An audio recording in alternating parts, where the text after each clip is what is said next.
अस्सलाम वालेकुम रहमतुल्लाहि वबरकातुहू जी। असां इस तो अगले स्टेशन से उतर जाना है, ट्रेन चेंज करनी है। सब नाल जुड़े रहो, तुहानू सैर करने मलेशिया की ट्रेनों की भी।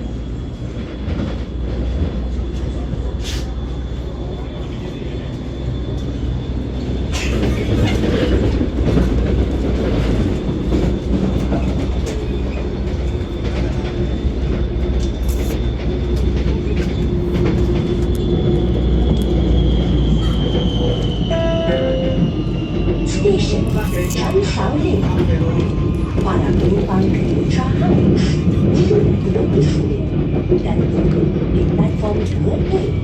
Terima kasih. Station Changshaolin.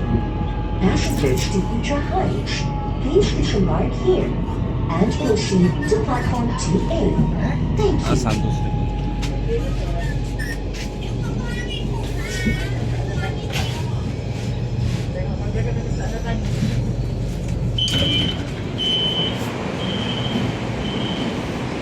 सैर ट्रेन आएगी तो एन जाएगी।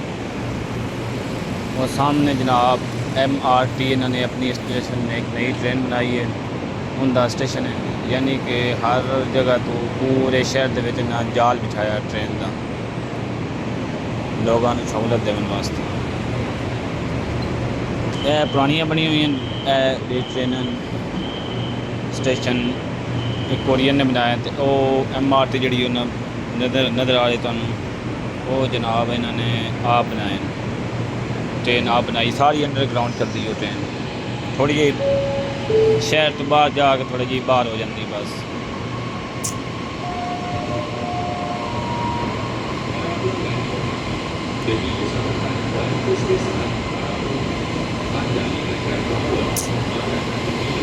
ये चली गई है, इधरले पासों आएगी, उनका इंतज़ार करते पे।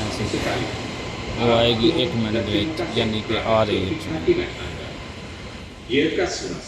For the safety and well-being of fellow commuters, please be reminded that eating or drinking at station platforms and on board the trains are strictly prohibited. Kindly take note and thank you for your support.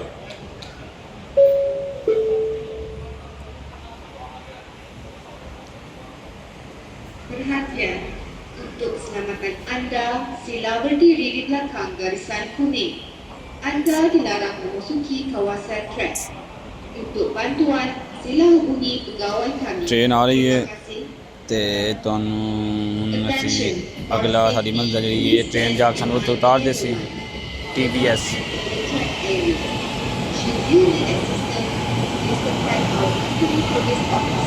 जिहड़ी जगह दी असां ticket कड्डी हुई ना, उस जगह ते हुण जाना असां। ये ट्रेन सानू उत्थे छड्ड के फिर अग्गां जासी।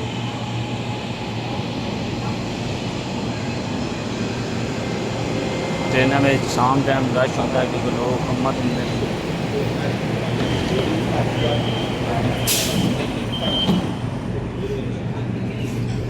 तो मिलने फिर बाद इंशाअल्लाह। सारे जुड़े रहो, सारे चैनल लाइक और सब्सक्राइब और बेल आइकन दबाओ। लेटेस्ट वीडियो मिलती रहे।